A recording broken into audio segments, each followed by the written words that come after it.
Monsieur le Président, Madame la Ministre, Monsieur le Ministre, Mesdames, Messieurs les rapporteurs, chers collègues, c'est un débat profond, utile, important. Et si chacun respecte la parole de l'autre, je ne voudrais pas qu'au-delà des murs de cette Assemblée, il soit caricaturé entre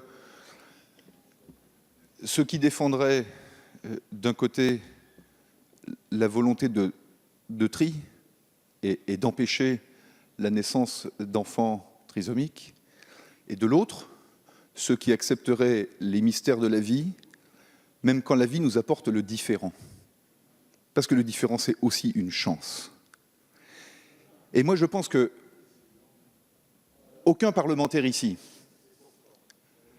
ne souhaite engager la représentation nationale et notre pays vers l'empêchement demain qu'il existe des Français différents, des enfants différents, des familles différentes, de même que personne ici ne veut échapper au mystère de la vie. Mais pour que nous acceptions le mystère de la vie, encore faut-il qu'il y ait de la vie.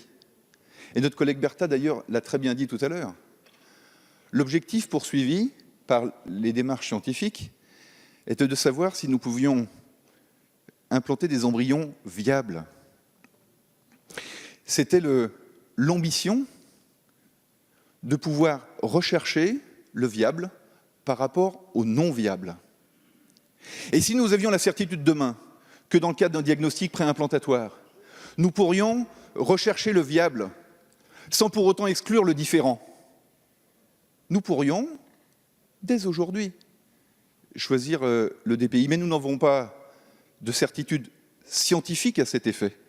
Nos recherches ne sont pas suffisamment avancées et nous ne pouvons donc pas sécuriser juridiquement la possibilité demain de choisir un diagnostic préimplantatoire qui renforce les chances de vie sans porter atteinte à la chance d'avoir des enfants différents. Et dans ces conditions, le chemin d'équilibre qui est proposé par le gouvernement, c'est le bon chemin.